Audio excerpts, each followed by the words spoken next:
Welcome back, everyone. Today we're going deep, really deep, into a case that I know has fascinated a lot of you too. We're talking about Mary Bell, an 11-year-old girl in 1960s England, 11 years old. convicted of manslaughter and the deaths of two young boys. Yeah, It's, heavy stuff. it is heavy. It's really heavy. And I think that, the central question for me going into this is, can an 11-year-old actually be evil, or is there something else at play? It is. I mean, it's a question that has persisted, I think, since this case broke, and it continues to kind of fascinate and disturb people in equal measure. Right. And I think to really understand this case, we have to try and understand the environment in which it took place. Okay. So we're going back to 1968, Scotswood, a suburb of Newcastle upon Tyne, England. Very much a kind of poverty-stricken, run-down, almost post-industrial landscape. Lots of derelict buildings, crime, and just a general sense of hopelessness hanging over the community. And that's where Mary Bell grew up. And her friend Norma Bell. They were not related, by the way. That's right, yeah. No relation, but they spent a lot of time together. And for children like Mary and Norma, this bleakness that I described was just their everyday life. They had a lot of freedom, roamed the streets unsupervised, played among these kind of derelict buildings. That really is setting the stage. I Yeah. mean, it's not an excuse for anything, but you start to get a sense of, like, okay, this is not maybe the healthiest environment. No, it wasn't. And I think it does raise questions, when we talk about nature versus nurture, what impact does an environment like that have on a developing child? Especially when you think about things like attachment and, formative years and role models. Absolutely. So then into this picture comes the death of 4-year-old Martin Brown. Yes. So Martin's death is the first real tragedy that strikes his community. His body was found in a derelict house, and the initial autopsy was inconclusive, which I think just added to the confusion and fear. Yeah. But what's particularly strange and what really starts to make people take notice is how Mary and Norma behave after Martin's death. Yeah. There were a few, really strange details about this that I remember reading. Yeah, they were seen repeatedly visiting the house where his body was found. Like going back to the scene. Yeah.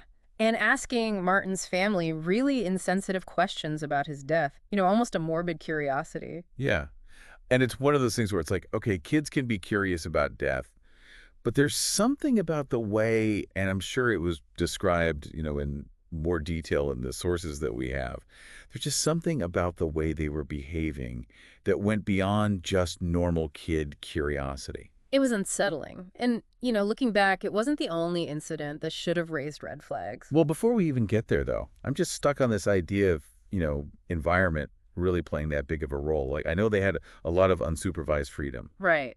But I would say that even in very deprived areas, most kids don't kill other kids. So I guess I'm kind of pushing back a little bit on the idea that environment alone can be a sufficient explanation for what happened. Absolutely. And you're right. Environment alone is rarely the sole factor. There's always this complex interplay between nature and nurture, genetics and environment. And it's hard to disentangle them. But there were some other incidents involving Mary. There was a report, for instance, of her assaulting a 3-year-old boy, leaving him with a head injury. And there were also a few instances where young girls in the neighborhood accused her of choking them. So we're starting to see a pattern. Yeah, and it's that choking that is particularly, I don't know, like you said, kids roughhouse, kids, I don't know. Experiment, test boundaries, But knowing what we know about what happens later, it makes that choking take on a more sinister meaning. Absolutely. And it begs the question, was this some sort of a way of acting out? Was it a cry for help? Right. Or was it something more calculated? It's hard to know for sure, but we do know that these incidents weren't isolated, and they seem to foreshadow the tragic events that followed. Yeah. And those tragic events that followed escalated, I would say, with the murder of 3-year-old Brian Howe. Right. He disappeared while playing, kids out playing, and then he vanishes. Yeah. So, of course, that triggers a massive community search, everybody out looking for this little boy. And it's here that things get even more disturbing because Mary actually joins the search party. Oh, wow. Yeah. Yeah, she's out there looking for Brian. And even more chilling, she directs Brian's sister to the very area where his body is eventually found. Oh, my God. Chills. Like, literally chills. It's almost as if, I don't know, like she's getting off on the chaos that she created. It's a horrifying thought, but it's hard not to see it that way, given what we know now. And when they do find Brian's body, unlike with Martin's death, this time it was very clear this was no accident. Brian had been strangled. He had multiple stab wounds inflicted with a razor blade. It was a level of brutality that just shocked everyone, even seasoned investigators. I mean, this was a different kind of crime. Right, right. And in this case, it was Norma Bell's confession that kind of broke the case open. She implicated Mary as the one who actually killed Brian. But how much can we really trust a child's testimony, especially in a case like this? I mean, kids are so easily influenced. Oh, absolutely. And that's a question that I think legal experts and psychologists still debate, the reliability of child witnesses. Norma claimed that Mary actually admitted to enjoying watching Brian die and that she even showed her the razor blade. But could Norma have been coerced, by police or adults? Was she trying to minimize her own involvement, shift the blame onto Mary? Right. I mean, we have to be really careful when we're dealing with children's testimonies, especially in such a high-stakes situation. I guess what I'm trying to wrap my head around is, if Mary's home life was as bad as it sounds like it was, why didn't anybody step in before it got to this point? I mean, where were the adults? Where were the social workers? There must have been some kind of safety net, but clearly it failed. You're right to question that because it seems like there were so many missed opportunities, so many red flags that were ignored. And to answer your question, it seems like a big part of it was a culture of secrecy, this reluctance, especially back then, to air dirty laundry in public. Families were expected to deal with their problems behind closed doors. Yeah. And sadly, it seems like that secrecy protected the adults more than it protected Mary. So she was just left to her own devices in this toxic, Yes. environment. It's so sad. It is. It is. And it really makes you wonder, how many other children were and still are, suffering in silence because of this kind of social stigma around seeking help. It seems like Mary's case really exposed the cracks in the system, like the failures to protect the most vulnerable. And that's something we have to reckon with as a society. Yeah, absolutely. We can't just brush these things under the rug and pretend they're not happening. Exactly. We all have a responsibility to be more aware, more vigilant, and more willing to speak up if we see something that's not right. Okay, so let's talk about the trial, Mary's trial. You have this 11-year-old girl accused of these horrific crimes, and then you have this backdrop of this incredibly troubled home life. How did all of that play out in the courtroom?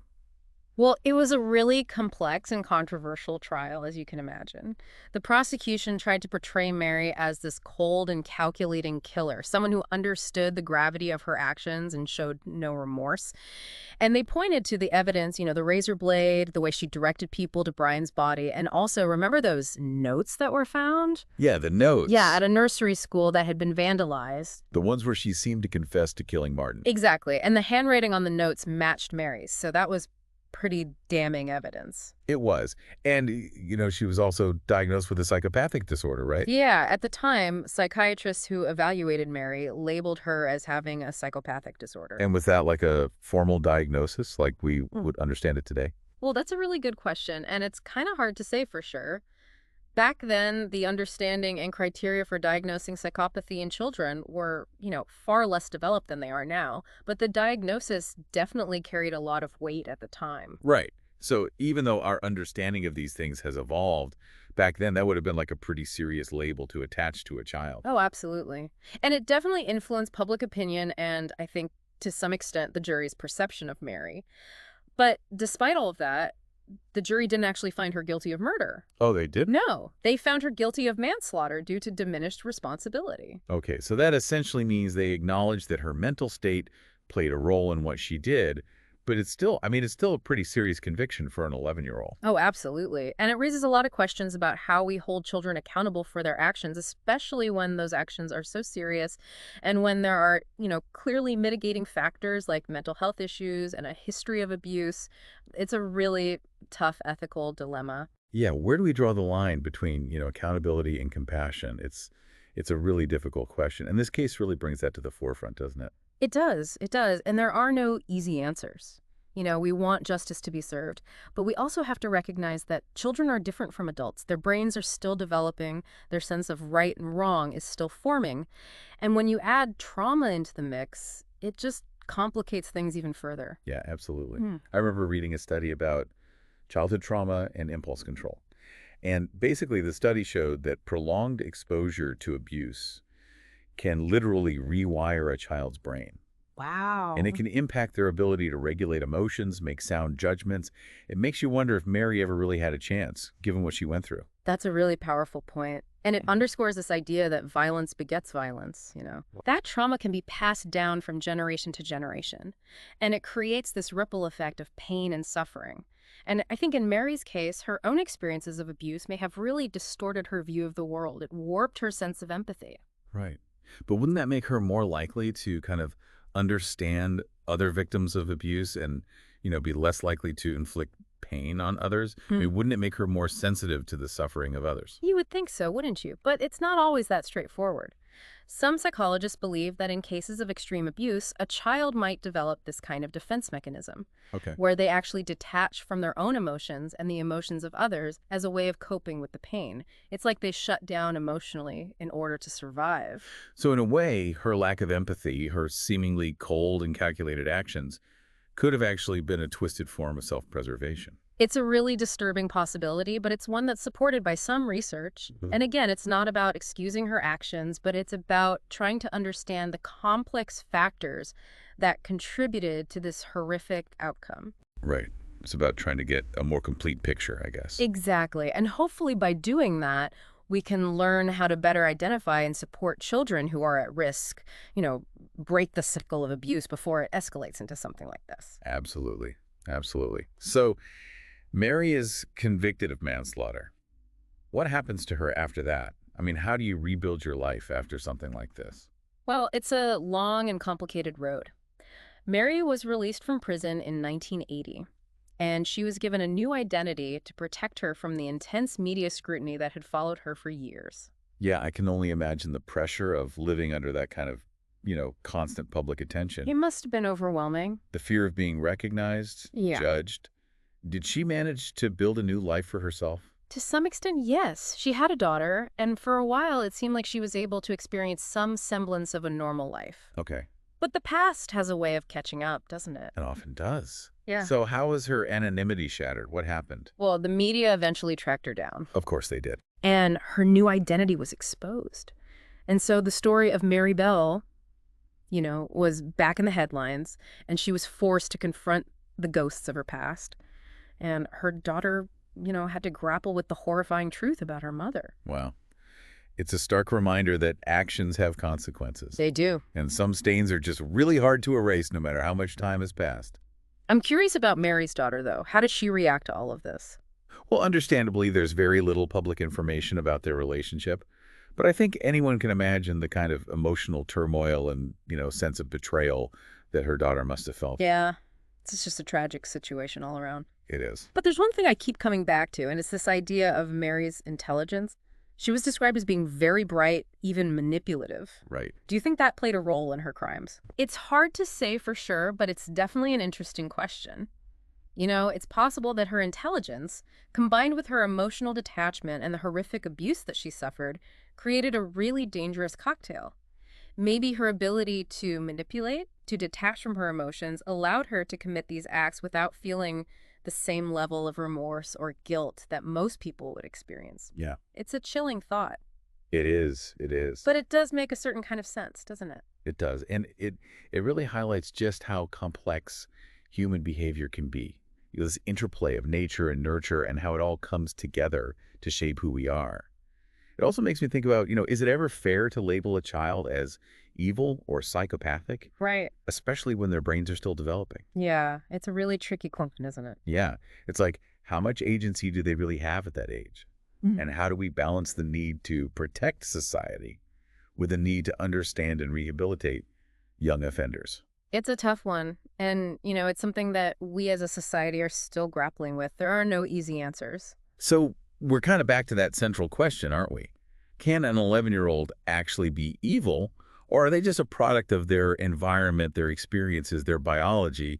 And if it's the latter, how do we hold them accountable? That's the million-dollar question, isn't it? And, it's a question that's central not just to Mary Bell's case, but to our entire justice system, our moral compass. Right. And while I don't have the answers, I think it's a conversation that we need to keep having. Because if we can understand these complex factors, maybe we can find better ways to intervene to prevent these kinds of tragedies from happening in the first place. Absolutely. Yeah. Okay, so we've talked about Mary's path. Let's talk about Norma Bell for a minute. Right. What happened to her after the trial? Well, Norma was found not guilty, Okay. and she was able to return to, I guess you would say, a relatively normal life. She eventually got married, had children of her own, Wow. and she's largely stayed out of the public eye, which is understandable given everything she went through. It is Yeah. understandable. But it is fascinating, isn't it? Mhm. It is. You have these two girls, both from troubled backgrounds, both involved in these horrific crimes. But their paths diverged so dramatically. Right. And it's a reminder that even when people share similar backgrounds and experiences, their lives can unfold in very different ways. Why did Mary go down one path while Norma went down another? Right. Was it personality? Was it resilience? Or was it just, dumb luck? It's impossible to know for sure. It's almost like watching a nature versus nurture experiment play out in real life, and with such tragic consequences. It is a really thought-provoking analogy, and it just underscores the fact that we need to keep studying, keep researching, keep trying to understand the complexities of human behavior, Yeah. especially when it comes to children. Okay, so as we're wrapping up here, I have to ask you, you've spent some time with this case now. I have. What's your take on it? Is there any particular aspect of it that you find particularly interesting or intriguing? For me, I think it's the enduring mystery of Mary's psyche. What combination of nature and nurture led her down such a dark path? And can someone so profoundly affected by trauma ever truly find redemption? I think those are questions that will stay with me for a long time. Yeah, yeah. I mean, it's one of those cases that's just hard to shake. It is. And I think that's what makes it so powerful. It's not just a sensationalized true crime story. It's a story that forces us to confront some really uncomfortable truths about ourselves, about society, and about, the blurry line between innocence and evil. Absolutely. And I think it's a story that deserves continued examination and reflection because, at its core, it's a story about the fragility of childhood, Right. the enduring impact of trauma, and the urgent need to create a world where children are truly safe, nurtured, and loved. It's hard to even imagine, those two little boys, their lives cut short. Yeah, it's a heavy thing to carry. And then to think that another child was responsible, it just adds another layer of complexity to it all. Absolutely. And you mentioned earlier that the full extent of Mary's troubled upbringing, it wasn't revealed during the trial. Yeah, it all kind of came out afterward.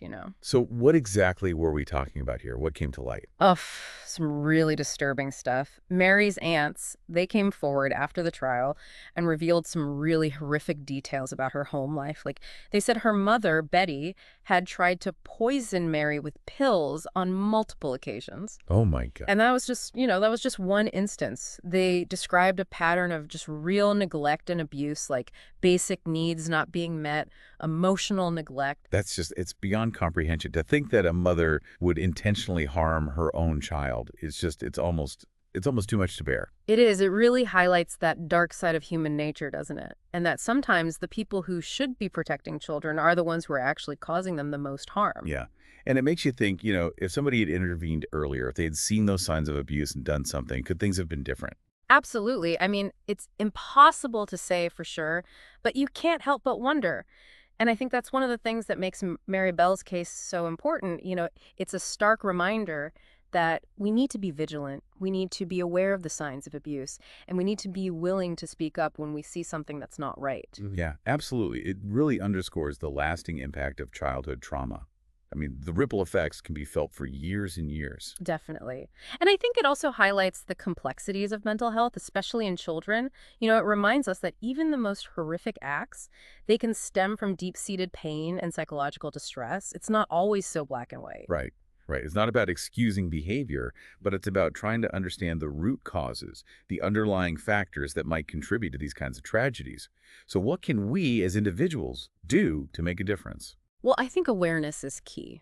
Educating ourselves about the signs of child abuse and neglect, being vigilant within our communities, being willing to report concerns, and also advocating for policies and programs that support vulnerable children and families. Yeah, I think sometimes people are afraid to get involved. I understand They don't want to overstep boundaries.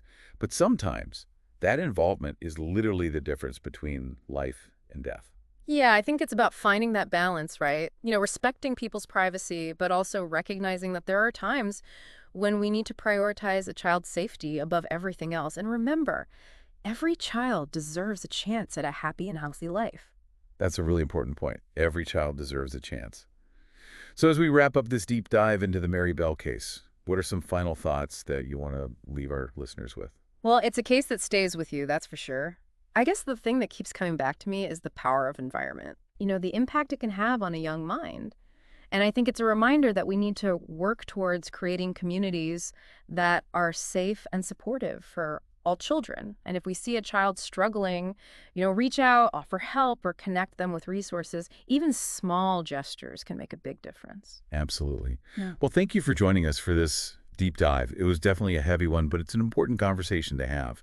And we hope it sparks some reflection for our listeners about the complexities of human behavior, the impact of trauma, and the importance of advocating for the well-being of all children.